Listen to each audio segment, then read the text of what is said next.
Well, hello, my YouTube fellows and gals. So today we are on lot 3 of romance books that I have for sale in my bookstore. All the information will be at the end of the video because a lot of people are repeatedly, and I don't feel like repeating myself over and over again, and I'm sure they don't want to hear it. So if you are new to my channel and you're interested in purchasing books, everything will be at the end. So, book number 1. We have Too Wicked to Tame by Sophia Jordan. These are all $1 each. This is a 2007 copyright, and this is what the book is about. Would a reluctant beauty ever wed? Headstrong Lady Portia Daring has an impeccable pedigree and not a penny to her name, which is why she's alone on the rainy swept Yorkshire moor waiting for a wealthy earl she has never met but whom her family insists she wed. When she's nearly trampled by the blackguard stallion, Portia is more determined than ever to refuse Heath Morton's suit. Handsome devil he may be, but she could never marry a rogue who's so cleverly out of control. An avowed bachelor, scion of the notorious mad Morton clan, Heath won't be shackled in matrimony. Why then does this rain-drenched beauty excite him so? Desire consumes him, but eminently bettable lady resists his well-practiced seductions. Now only one route remains. He must ignore his bad blood, vanquish his inner beast, and prove to Portia that she's the only woman capable of taming his heart. So there you go. And if you look at the bottom of some of these, it says USA $5.99. I don't know if it'll focus. Is what the original cost of this was. And in Canada, it's $7.99. And today, it's on special for $1. Book 1. Book number 2. We have Mastering the Marquis by Vanessa Kelly.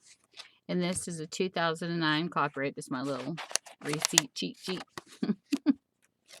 So this is what the book looks like. I go through all the books. I clean them up. Make sure all the pages are there. None are ripped out. Just to give you the best that I can as a used bookstore. Since the loss of her parents, Meredith Byrd has contented herself with a solitary life looking after her half-sister Annabelle. But Meredith's peace is shattered when her uncle schemes to marry her off to his son in order to gain her inheritance. Desperate Meredith has only one choice, to flee with Annabelle to their estranged grandparents' home. But their arrival soon reignites a family scandal and kindles an unexpected romance. Happily reunited with the girls, Annabelle's grandmother resolves to convince her nephew, Stephen Mallory, the Marquis of Silverton, to abandon his rakish lifestyle and wed Annabelle. Stephen is clearly captivated, but with the wrong sister. Determined to make Meredith his own, Stephen re-embarks on a seduction that will leave her with no choice but to surrender to his touch. Book number 2. Book number 3. We have Texas Tender by Leigh Greenwood. This is a 2007 copyright. That's what the book looks like. This is what it's about. The bawling of the longhorns, the lonesome nights watched beneath a vast starry sky. They got into a man's blood until he knew there was nothing better than the life of a cowboy except the love of a good woman. Will. He was the most beautiful man Idlewild Ellsworth ever set eyes on. When he appeared at her front door, she was struck speechless at the very sight of him. Folks in Dunmore, Texas, thought her bossy, too focused on rescuing her family's failing ranch to be interested in courting. But in Will's company, she couldn't think of anything but him, and when the devil-may-care cowboy took her into his arms, she understood as never before the pleasures of being a woman. Texas Tender. That is book number 3. Book number 4. We have Enticing the Earl by Nicole Byrd. This is a 2008 copyright. That's what the book looks like. This is what it's about. Selfless widow Lauren Applegate Harris is determined to retrieve the deed to her beloved father-in-law's estate. lost during one of his drunken gambling spells, even if it means offering herself as a courtesan to the Earl of Sutton, who now owns the land. No one need know Lauren's other motive. Secretly, she's always longed to dabble just a little in sin. The handsome Earl is frankly amused. Clearly, this winsome and delicate lady has no experience with such wicked behavior. Yet drawn to her beauty and thinking to teach her a lesson, he agrees. But after a few weeks of pleasure, it's the Earl who finds he has the most to learn, as an outrageous proposal turns into a delightfully amorous tryst with possibilities no one could have predicted. But can love grow from such a shocking and duplicitous beginnings? Whatever that word is. So here's book number 4. Book number 5. We have Lawman by Lisa Plumley. This is a 1999 copyright. The little rating right there. This is what the book looks like. This is what it's about. He follows the trail of an outlaw in a rough and tumble Arizona territory. The desert sun burned harder than Pinkerton agent Gabrielle Winter's need to bring the elusive stagecoach robber to justice. There he quickly encountered a formidable obstacle. Megan Kearney, the suspect's daughter. He wondered how such a rare beauty had awaited marriage in a town crawling with bastards until he discovered she was holding out for true love. On top of that, the Spitfire spinster hotly defended her father's innocence. For some reason, Gabrielle wanted to believe not just her naive claims about her father, but her outlandish romantic notions as well. Still, no outlaw had ever slipped through his fingers, and he wasn't about to risk that hard-earned reputation for the pleasures promised in Megan's fiery gaze. Into the arms of a forbidden woman. Megan had to find her father before Gabriel did, which meant monitoring his every move, accompanying his aim in the saloons and brothels crowding Tuscan dusty streets. Megan intended to clear her father's name, even if it meant using her feminine wiles to charm the city slicker detective. She would prove that the maddening, self-assured Gabriel had underestimated her resolve, but Megan soon discovered that she had underestimated the powerful feelings one man could arouse in a heart that ached for passion and everlasting love. So there we go. Book number 5. And I'm also a resource center. Book number 6. So if you have a Kindle or a Nook, you can look these up. I leave the ISBN numbers below and the title or the author if you're interested, so you can go find them. To Bed of Beauty, Nicole Jordan. This is a 2008 copyright. That's what the book looks like. This is what it's about. Clever and charming Rosalind, loving the middle child of 3 beautiful independent sisters, knows that true happiness lies in a marriage of the heart, and she has her set on a love match with a neighboring Earl. Yet her sharp mind has observed undeniable truth. Gentlemen lavish passion on their mistresses, not their wives. Rosalind realized that to win her future husband's devotion, she must learn the secrets of killing a gentleman's ardor. Fortunately, she finds a willing tutor in Drew Monerific, the Duke of Arden, a notorious rake whispered to be London's most magnificent lover. If his searing kisses are any indication, the Duke is the ideal man to teach Rosalind how to be the perfect mistress. Drew begins schooling Rosalind while coolly guarding his heart, but as best laid plans are thwarted by unexpected events, including a night of unforgettable passion, Rosalind and her wickedly arousing tutor discover how easily lessons in pleasure can become lessons in love. Ooh, that sounds steamy. Book number 6. Book 7. To Wed a Wicked Prince by Jane Feather. I like that name. This is a 2008 copyright. That's what the book looks like. That's what it's about.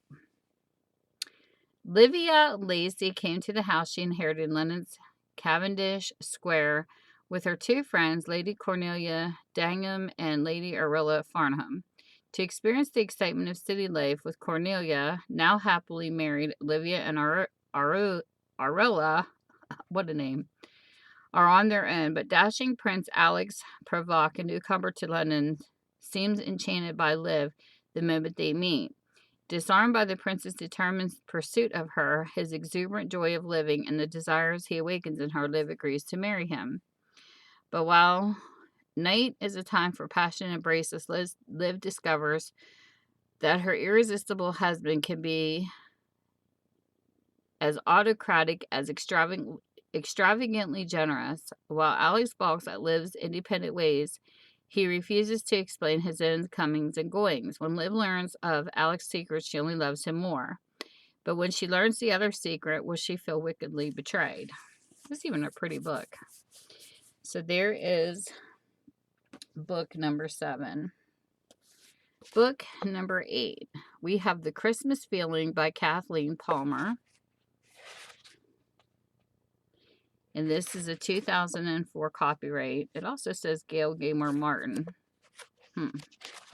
This is what the book looks like. It's a little bent. I think there's a little writing in the front right there. And this is what the book's about. It is a little bit.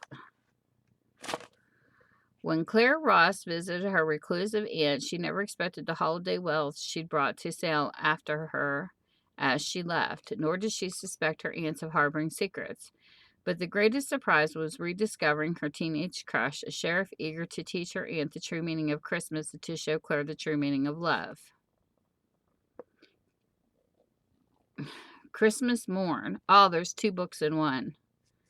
The first one's by Catherine and the second one's by Gamer Martin. Caring for widower Paul Stewart, precocious twins, heightened nanny Rose Danby's longing for a family of her own, and one moonlit Christmas Eve she discovered that the answer to her prayers was right in front of her all along. I'm going to have to mark that. I didn't know that this was a 2-in-1. When I see 2 books in one or 3-in-1, I always mark it so that I can share it. So that is 8. Book number 9, another bent one.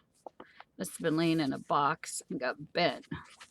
This, is The Protector by Donna Grant. And if you're interested in buying these, there's like a mark. It must have been a store. This one. I think it's the only one that's got one. It's 10 for 10. 10 books in these collections for $10. It's not a bad deal either. 2017 copyright, The Protector by Donna Grant. There's a variety in here. Some initials. This is what the book looks like. This is what it's about. When Marine Force Recon Captain Colin Lawman learns that his father's been kidnapped, he will do whatever it takes to find him. In order to achieve his mission, Colin will need to team up with the best of the best, someone who just happens to be the most stunning woman he's ever laid eyes on. This isn't the first rodeo for ex-Air Force pilot Mia Carter. Still, Colin's bad boy good looks and charm are distracting her from duty, and it appears that the feeling is mutual. As Mia and Colin make their descent into a dark, dangerous world, their attraction reaches the boiling point. But is their desire worth the risk when a ruthless enemy is waiting in the wings, or will their lone star love conquer all? American flag is pretty.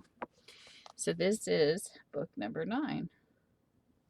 Book number 10. Size Matters by Alison Bliss. This is a 2016 copyright. Some initials. That's what it looks like. This is what it's about. Leigh Martin has spent her life trying to avoid temptation, but she's sick of low-fat snacks, counting calories, and her hypocritical mom. Fortunately, her popular new bakery keeps her good and distracted, but there aren't enough eclairs in the world to distract Leigh from the hotness in Sam Cooper, or the fact that he just told her mother that they are engaged, which is a big fat lie.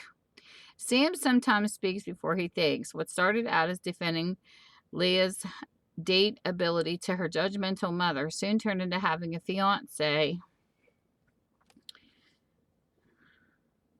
So the idea is to keep up the fake engagement, just stay friends, and make Leigh's family loathe him enough to call the whole thing off. But Sam has an insatiable sweet tooth, not only for Leigh's decadent desserts, but her decadent curves. Yep, things aren't going quite according to plan. Now Sam has to convince Leigh that he's for real before their little lie turns into one big disaster. So that is book number 10. And for the information, everything is in the description below. All the books I do for the entire month stay with me to the end of the month. And then what doesn't sell, they go bye-byes. So what happens is, if you want to get a hold of me to purchase, you send me an email. My email's in the description, or you contact me. I'm in this bookstore and more on Facebook through Messenger. And then I post everything as an order in my Etsy, and I can send you a link and you go to Etsy and check out. That way it makes it easy for me because I have my scales and I also have my labels here, and it also makes it easy for the post office because I do all the work for them. So with that, whatever time zone you're in, I hope you're having a great one. And if you have any questions, please leave them in the comments below. And you stay safe and be blessed. Bye.